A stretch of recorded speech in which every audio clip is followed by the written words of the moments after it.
주시는 하나님의 말씀은 요한복음 1장 43절에서 50절까지의 말씀입니다. 오늘 하나님께서 우리에게 주시는 말씀은 요한복음 1장 43절에서 50절까지의 말씀입니다. 제가 말씀을 봉독하겠습니다. 이튿날 예수께서 갈릴리로 나가려 하시다가 빌립을 만나 이르시되 나를 따르라 하시니 빌립은 안드레와 베드로와 한 동네 벳세대 사람이라. 빌립이 나다나엘을 찾아 이르되 모세가 율법에 기록하였고 여러 선지자가 기록한 그 일을 우리가 만났으니 요셉의 아들 나사렛 예수라. 나다나엘이 이르되 나사렛에 무슨 선한 것이 날 수 있느냐. 빌립이 이르되 와서 보라 하니라. 예수께서 나다나엘이 자기에게 오는 것을 보시고 그를 가리켜 이르시되 보라, 이는 참으로 이스라엘 사람이라. 그 속에 간사한 것이 없도다. 나다나엘이 이르되 어떻게 나를 아시나이까. 예수께서 대답하여 이르시되 빌립이 너를 부르기 전에 내가 무화과 나무 아래 있을 때에 보았노라. 나다나엘이 대답하되 랍비여, 당신은 하나님의 아들이시오 당신은 이스라엘의 임금이로소이다. 예수께서 대답하여 이르시되 내가 너를 무화과 나무 안에서 보았다 함으로 믿느냐. 이보다 더 큰 일을 보리라. 아멘. 우리가 살아가면서 무엇을 안다라는 것은 매우 기쁘고 감사한 일입니다. 왜냐하면 알지 못하기 때문에 생기는 답답함이 있기 때문입니다. 어떠한 것을 알고 이해한다는 것, 그것은 참으로 감사한 일입니다. 알려주고는 싶은데 잘 알려줄 수 없는 것들이 이 세상에는 있습니다. 저는 제 아들에게 곱창의 맛과 물냉면의 맛을 좀 알게 하고 싶지만 아들이 이 음식을 싫어하기 때문에 알려주고 싶지만 알려주지 못하는 것들이 이 세상에 있습니다. 주님을 알고 그를 믿는 우리에게도 알고 싶은 것들이 있습니다. 복음, 구원, 무엇보다도 하나님과 동행하는 삶의 기쁨에 대해 하나님을 알지 못하는 사람들에게 알려주고 싶습니다. 그런데 그것을 알려주기란 참으로 어려운 일 중에 하나입니다. 우리가 연애를 처음 시작하면 어떻게 그 사람의 마음을 가질 수 있느냐 하는 것에 관심을 갖습니다. 그러나 연애를 시작하고 관계가 깊어지면 깊어질수록 어떻게 하면 더 좋은 관계를 이룰 수 있을까? 어떻게 하면 이 좋은 관계를 유지할 수 있을까에 관심의 초점이 옮겨집니다. 우리는 하나님을 이미 알고 있고 믿고 있습니다. 그러나 우리도 하나님을 더 깊이 알아가고 싶고 우리의 믿음이 더 성장하고 성숙하기를 원합니다. 오늘 말씀 어떻게 하면 우리가 하나님을 더 깊이 알아갈 수 있을까 하는 것에 대해서 우리 말씀의 은혜를 함께 나누고자 합니다. 오늘 본문에는 어떠한 알미에 대한 의구심을 가진 두 명의 사람이 등장합니다. 첫 번째 의심을 지닌 사람은 본문에 등장합니다. 그러나 본문에 등장하지 않습니다. 그 사람은 오늘 본문을 읽는 우리와 같은 독자들입니다. 오늘 본문 43절입니다. 이튿날 예수께서 갈릴리로 나가려 하시다가 빌립을 만나 이르시되 나를 따르라 하시니, 주님이 빌립이라는 사람에게 자기를 따라오라라고 말씀하십니다. 여기에서 따라오라라는 따르라는 말의 시제를 살펴보니까요, 현재 진행형입니다. 곧 지금 당장 간 결단을 요구하는 명령입니다. 신앙에서는 이 단어가 두 가지 의미로 쓰인다고 합니다. 첫 번째는 제자로 따라오라는 뜻입니다. 두 번째는 본받으라라는 의미도 있다고 합니다. 그래서 43절을 이 두 가지 의미에서 포괄적으로 이해하면 나를 따라오므로 내 제자가 되어 나를 본받으라 하는 것을 주님께서 빌립에게 요청하신 것입니다. 오늘 이 본문을 보면서 주님께서는 빌립에게 결정하고 생각할 수 있는 충분한 시간을 주시지 아니하시고 지금 당장 네가 결정 내려라 하시면서 굉장히 재촉하는 주님의 모습을 발견할 수 있습니다. 어떤 문제는 오랜 시간을 두고 결정해야 될 것들이 분명히 있습니다. 왜냐하면 갑작스러운 결정은 많은 실수를 낳기 때문입니다. 근데 주님께서는 빌립을 보시고 지금 당장 나를 본받아 내 제자가 되어서 나를 따라오라라고 급하게 결정을 내리라고 촉구하시는 주님의 모습이 그려집니다. 이 장면을 보면서 우리 주님께서는 과연 누구를 제자로 삼으셨고 빌립이 어떠한 사람이기에 주님께서는 이처럼 그를 재촉하셨을까 하는 의문이 듭니다. 그리고 주님께서 부르실 만한 사람은 누구일까 하는 우리 질문도 듭니다. 나도 하나님의 제자로서 하나님께서 쓰시는 귀한 사람으로 쓰임받고 싶은데 하나님께서 어떤 사람을 쓰실까? 나도 그런 사람이 되고 싶다. 그러한 선한 열정이 이 본문을 읽으면서 우리에게 드는 것이죠. 나도 빌립처럼 주님께서 제자로 부르시는 사람이 되기를 원한다. 이러한 마음으로 이 본문을 본다면 하나님께서는 어떠한 사람을 기뻐하시고 어떠한 사람을 쓰실까 하는 마음으로 오늘 본문을 읽게 됩니다. 여기에 대해서 답이라도 하듯이 성경은 빌립이 누구인지에 대해서 곧이어서 설명합니다. 44절입니다. 빌립은 안드레와 베드로와 한 동네 벳세다 사람이다. 여기에서 벳세다는요, 어부의 집, 물고기의 집이란 뜻이라고 합니다. 벳세다는 가버나움 동북쪽에 위치한 마을로 어촌이었습니다. 그것은 그 지역 그 시대 당시에 사회적으로 하층민이 거주하는 곳이었다고 해요. 그리고 보통은 어업이나 목축업에 종사를 했습니다. 그리고 또 다른 중요한 수입원은 교역료를 관리함으로써 들어오는 통행세를 받았다고 합니다. 그리고 헤롯 시대에는 여기에 많은 세금을 거두어서 목욕탕이나 체육관 그리고 경기장과 같은 헬라적인 문화를 반영하는 건물들을 참 많이 세웠다고 합니다. 이유를 가만히 살펴보니 유대 문화가 강성한 유대 지역을 떠나서 갈릴리아는 비교적 조정하기 쉽고 그러한 지역에 아마 헬라 문화를 건축하는 양식들을 이 헤롯 대왕이 로마에 잘 보이기 위해서 건축하였던 것 같습니다. 그래서 갈릴리는 이방적 영향을 많이 받은 곳으로 순수한 유대인들에게는 경멸과 조롱의 대상이 되었다고 합니다. 우리가 이렇게 빌립에 대해서 알고 나면 왜 주님은 한 명도 아닌 이 세 명의 어부를 주님의 제자로 부르셨을까 하는 의문이 듭니다. 그리고 과연 이러한 사람들이 주님을 도와서 어떻게 이 세상을 변화시켜 나갈 수 있을까 하는 의문이 드는 것이 사실입니다.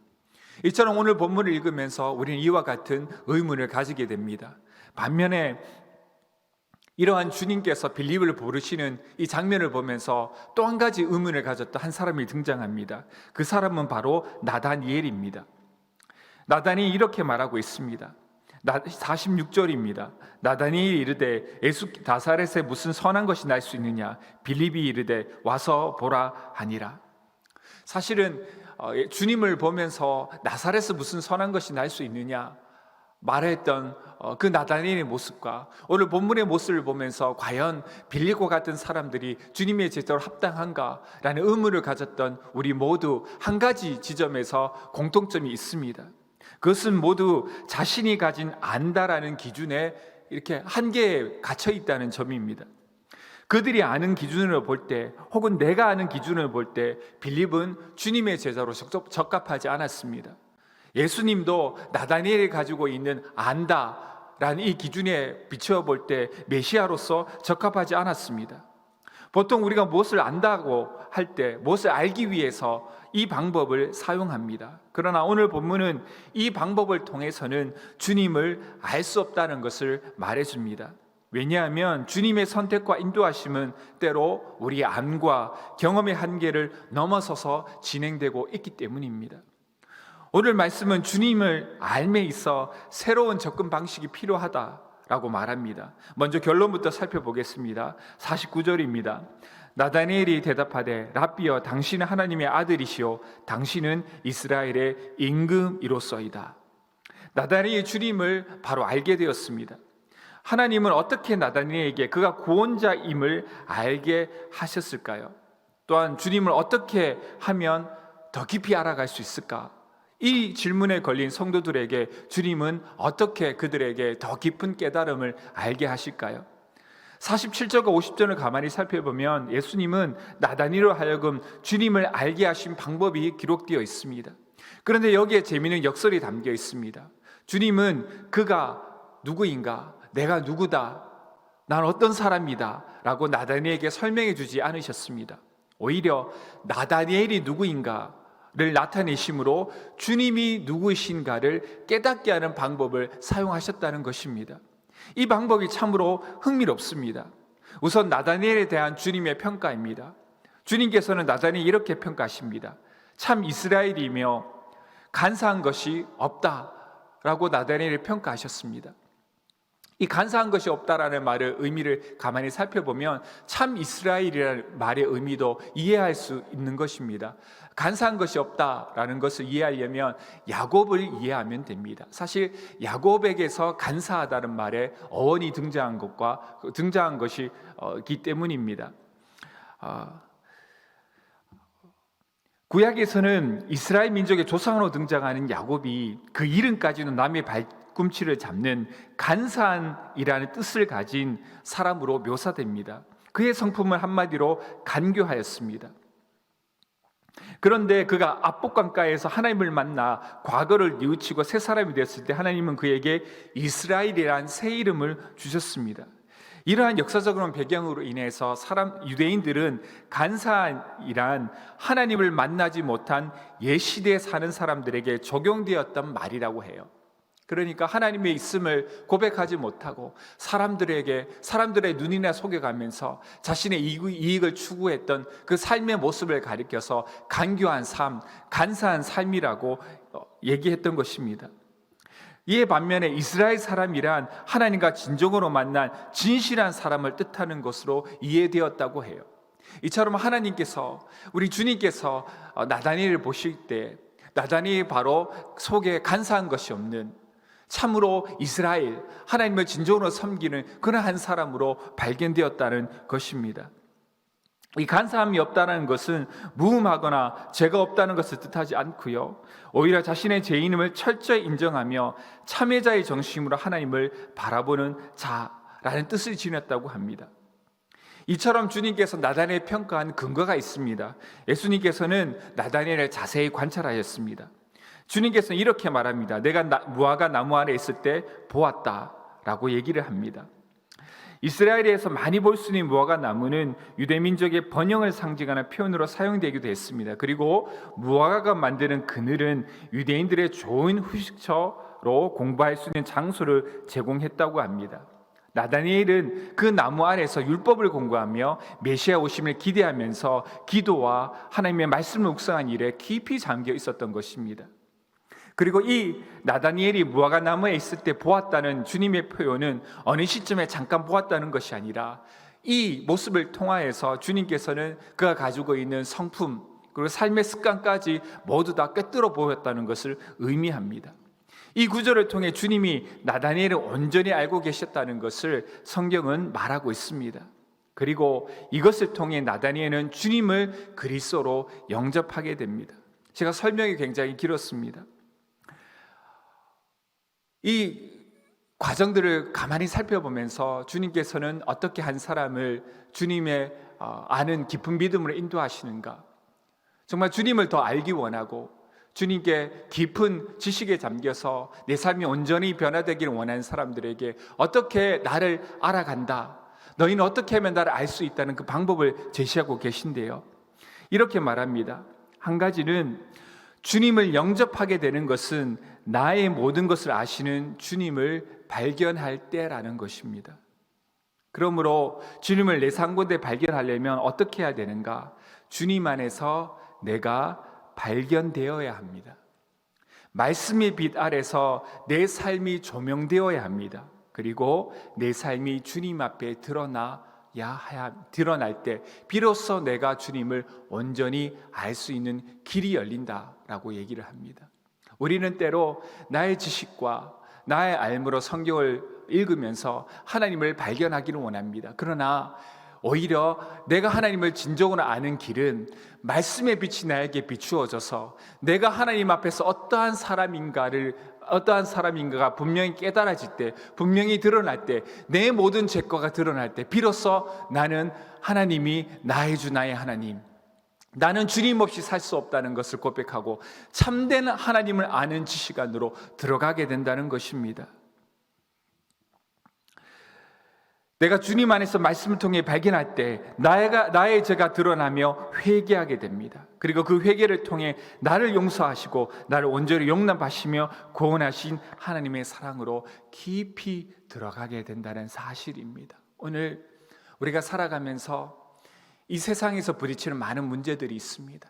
고난의 문제, 불안의 문제, 또한 삶의 쾌락의 문제, 변화하지 않는 나의 모습, 죄의 문제에 여전히 사로잡혀 살아가는 우리의 모습을 발견하고 합니다. 그러면서 하나님 앞에 어떻게 하면 내가 이 문제를 해결할 수 있을까 고민합니다. 이럴 때 주님께서 이렇게 말씀하십니다.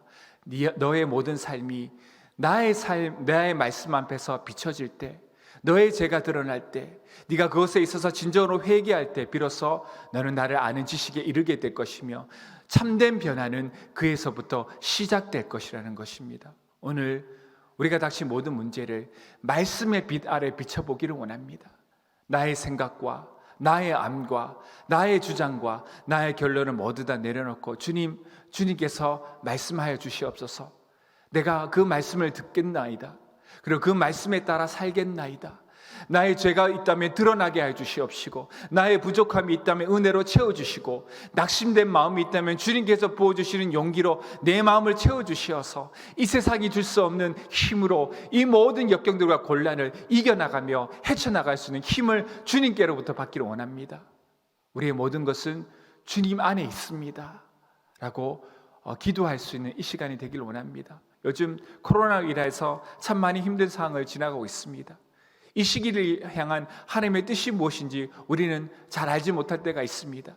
세상으로 공격받을 때가 있고, 전도회에도 더 이상 우리의 복음이 잘 전달되지 않는 이런 숨막히는 상황 가운데 무엇을 할고 답답한 마음이 있습니다. 그때 말씀 안에 가서 주님께서 주시는 말씀에 귀 기울이시는 우리 모두가 되기를 원합니다. 주님께서 그 방법을 알려주실 것입니다. 주님 안에 모든 인생을 향한 해답이 있습니다. 답답한 마음 모두 다 내려놓고 주님께서 말씀하시는 그 말씀에 귀 기울이고 주님께서 인도하시는 그 걸음을 걷다 보면, 우리가 알지 못하는 걸음이지만, 우리가 해결할 수 없는 일이지만 주님의 때에 이르러서 주님께 주시는 축복과 주님께 주시는 힘으로 말미암아 이 모든 것들이 해결함 받고 주님께 주시는 온전한 축복과 평안을 누리는 그때가 바로 우리 앞에 있다는 것을 기억하시고 말씀 안에서 이 모든 상황들을 헤쳐나가시는 우리 모두가 되기를 주님의 이름으로 소망합니다. 오늘 시간 우리 주님께 함께 기도드리면서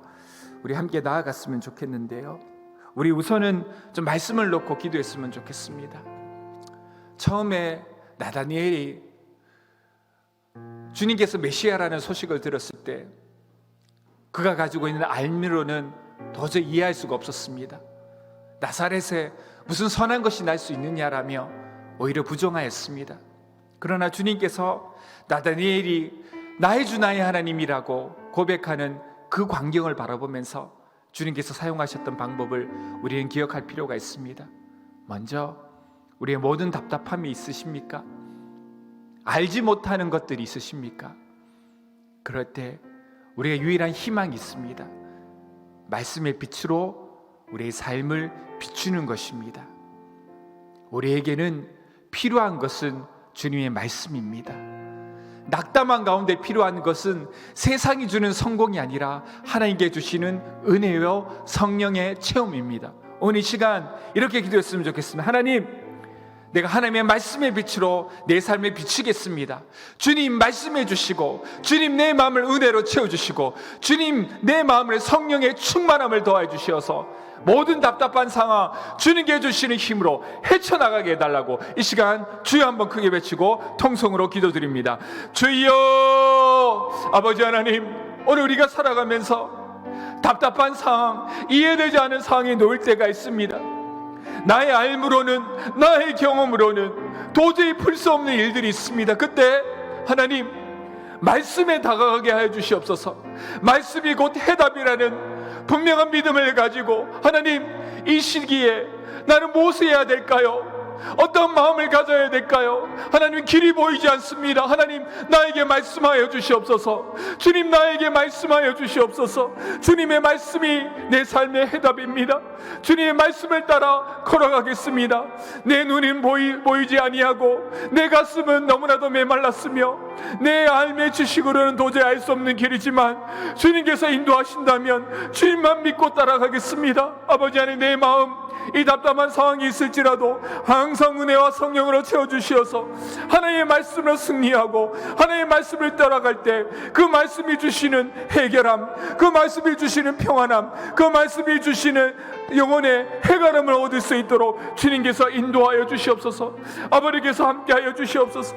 아버지께서 채워주시옵시고 아버지께서 인도하여 주시옵소서. 아버지, 인도하여 주시옵소서. 오늘 이 시간 우리 담임 목사님과 우리 담임 목사님을 위해서 함께 기도했으면 좋겠습니다. 정말 담임 목사님의 말씀이 이 교회에 주는 귀한 은혜의 통로입니다. 우리 담임 목사님께 위해서 기도했으면 좋겠는데요, 항상 목사님의 가정과 건강을 붙들어 주시고 말씀의 깊은 은혜를 더해 주시어서 설교와 목영 사역에 많은 은혜가 있게 해달라고 기도해 주시기 바랍니다. 또한 성령 충만한 가운데 주님의 사랑으로 맡겨진 양떼를 잘 돌보아 목양의 은사와 목양 은혜를 풍성하게 베풀어 달라고 우리 이 시간 주여 한번 외치고 우리 담임 목사님을 위하여서 함께 통성으로 기도드립니다. 주여, 아버지 하나님, 우리 귀한 목사님 가정과 건강을 붙들어 주시옵소서. 많은 말씀의 사역을 감당함에 있어서 항상 지치지 아니하도록 하나님께 새 아버지의 은혜를 부어주시어서 아버지 하나님 말씀에 깊은 은혜를 더하여 주사 설교와 목영 사역에 많은 은혜가 넘쳐날 수 있도록 주님께서 인도하여 주시옵소서. 항상 성령 충만한 가운데 주님의 사랑으로 맡겨진 양떼를 잘 돌보아 목양의 은혜, 목양의 은사를 더하여 주시어서 아버지, 이 귀한 담임 목사님의 사역으로 말미암아 이 왕성교회가 힘을 얻고 힘을 주는 귀한 교회로서의 사명을 감당할 수 있도록 주님께서 은혜를 내려주시옵소서. 아버지 하나님, 은혜의 은혜를 내려주시옵시고 우리 귀한 목사님이 항상 영육간의 강건함을 더해 주시어서 항상 아버지 하나님 사랑과 은혜로서 목영사를 감당할 때 그의 사역으로 말미암아 아버지 하나님 왕성교회뿐만 아니라 이 한국사회가 힘을 얻고 힘을 주는 귀한 사역 감당할 수 있도록 주님께서 은혜 내려주시옵소서. 아버지께서 함께하여 주시옵소서. 우리 시간 이 교회의 전도와 우리 새 가족을 위하여서 함께 기도했으면 좋겠습니다. 사실 이 코로나 시대가 주는 가장 큰 숙제는 복음이 막힌 가운데 어떻게 복음의 능력을 믿고 돌파해 나갈 것인가, 이 믿음이 더욱더 우리에게 요구되는 상황입니다. 더 냉철한 지혜가 우리에게 필요한 상황입니다. 오늘 이 시간 우리가 기도했으면 좋겠습니다. 어느 때군 전도의 길이 막히지 아니하도록 주님 인도하여 주시옵시고 유리하고 방황하는 영혼들을 이 교회에 많이 보내주시고 등록한 새 가족들을 주님의 사랑을 잘 삼겨서 참된 신자로 세워나가게 해달라고, 빌립을 부르셨던 것처럼 연약한 한 사람을 불러주시면 우리가 맡겨만 주시면 모든 영혼들 하나님의 참된 신자로 세워나가겠습니다. 이 마음으로 기도해 주시기 바랍니다. 새 가족들의 예배를 통해 주님을 크게 만나게 해주시고 새 가족 교육과 이 모든 행사를 통하여서 그리스도 안에서 지체됨을 함께 경험하는 시간 되게 해달라고, 오늘 시간 전도의 길을 맡기지 아니하고 영혼들이 왕성교회에 많이 보내주셔서 그들의 참된 신자로 세워나가는 이러한 사역 감당하는 교회 되게 해달라고 이 시간 주여 한번 크게 외치고 하나님 앞에 통성으로 기도드립니다. 주여, 아버지 하나님, 이 시간 주님 앞에 기도드립니다. 아버지, 이 시대에 아버지 복음의 통로가 더욱더 막히고 아버지 우리에게 더욱더 하나님의 지혜가 필요한 시점입니다. 아버지 하나님, 복음을 알고 있는 우리들 더욱더 용기 내게 하여 주시옵시고 하나님의 복음의 길이 막히지 아니하도록 항상 이 교회에 은혜를 더하여 주시옵소서. 위리하고 방황한 영혼들이 참으로 많습니다. 그 영혼들을 우리 교회에 보내주시옵시고 등록한 새 가족들을 주님의 사랑을 잘 삼겨서 참된 신자로 세워나갈 수 있도록 우리가 항상 기도하고 마음을 거기에 넣어두고 마음의 목적들과 생각의 목적들과 초점들을 항상 새 가족들과 전도해 둘 수 있도록 주님께서 은혜 내려주시옵소서. 아버지 하나님, 항상 새 영혼들과 새 가족들을 가득 찬 교회가 되게 하여 주시옵시고, 준비한 우리 태신자 전도 아버지 하나님께서 막힘없이 진행될 수 있도록 주님께서 은혜를 내려주시옵소서. 아버지께서 함께하여 주시옵시고, 아버지께서 은혜 내려주시옵소서. 오늘 이 시간 우리 한국과 또 이민족을 위해서 기도했으면 좋겠습니다. 코로나19가 종식되기를 원합니다. 또 항상 하나님 이 한국교회 보살펴 주시고 안전하고 은혜롭게 예배드릴 수 있도록 안전을 특별히 하나님께서 지켜주시어서 더 이상 코로나가 전파되지 아니하도록 하나님께서 그 통로를 끊어주시고 하나님께서 이 교회를 안전하게 보호해 달라고 기도해 주시기 바랍니다. 또한 차별금지법 제정을 반대하는 기도를 해 주시기 바랍니다. 하나님, 정말 악법이 제정되지 아니하도록 복음은 전해져야 되고 하나님의 이름을 높아져야 되며 하나님의 영광을 드러내야 되는데 이 세상법이 하나님의 복음의 길을 막지 아니하도록 정말 우리의 기도를 응답하여 주시고 힘이 있는 우리 제정자들의 마음을 움직여 주시어서 하나님의 복음을 전파하는 일에 막힘이 없도록 우리 이 한국교회 또 이 한국사회 하나님께서 지켜주시고 인도해달라고 이 시간 주여 한번 크게 외치고 하나님 앞에 통성으로 기도드립니다. 주여, 아버지 하나님, 오늘 이 시간 주님 앞에 기도합니다. 아버지, 코로나 인하여서 아버지의 많은 어려운 일을 당하고 있는 많은 사람들 아버지께서 인도하여 주시옵시고 아버지께서 축복하여 주시옵소서.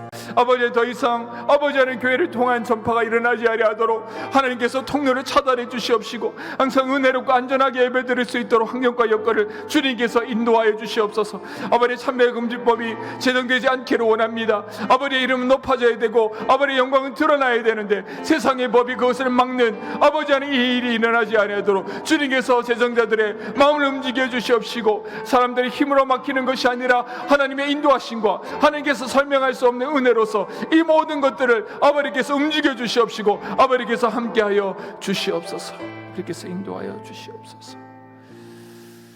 아버지 하나님, 오늘 이 시간 하나님 앞에 기도드렸습니다. 우리가 정말 하나님 앞에 너무나도 부족합니다. 아버지 하나님, 하나님 아는 지혜에 이르기를 원하며 우리의 믿음이 더욱더 성장하기를 원합니다. 우리가 모든 고난을 만날 때 우리의 알므로 해결하는 것이 아니라 말씀의 빛으로 우리의 삶을 먼저 비춰보아서 하나님께 주시는 지혜와 지식으로 이 모든 상황을 돌파해 나게 하여 주시옵소서. 아버지 하나님, 우리 한국교회가 주님의 축복받는 교회가 되기를 원하며 전도의 통로가 막히지 않기를 원합니다. 아버지께서 전염의 통로를 막아주시옵시고 하나님의 이름을 높이고 하나님의 이름을 전하는 이 모든 사역에 막힘이 없도록 모든 환경과 여건을 허락하여 주시옵소서. 우리 귀한 목사님 목양사에게 은혜를 더하여 주시어서 이 교회가 담임 목사님의 사역을 통하여서 힘을 주고 힘을 얻는 귀한 교회로 쓰임받을 수 있도록 주님께서 인도하여 주시옵소서. 이제는 주 예수 그리스도의 그 신뢰와 아버지 하나님의 그 진하신 사랑과 성령의 교통 인도하심이 말씀의 빛에 비추어 보아 내 삶을 살아가기를 원하는 이 자리에 모여 함께 기도드리는 모든 성도들에게 이제로부터 영원토록 함께 있을지어다.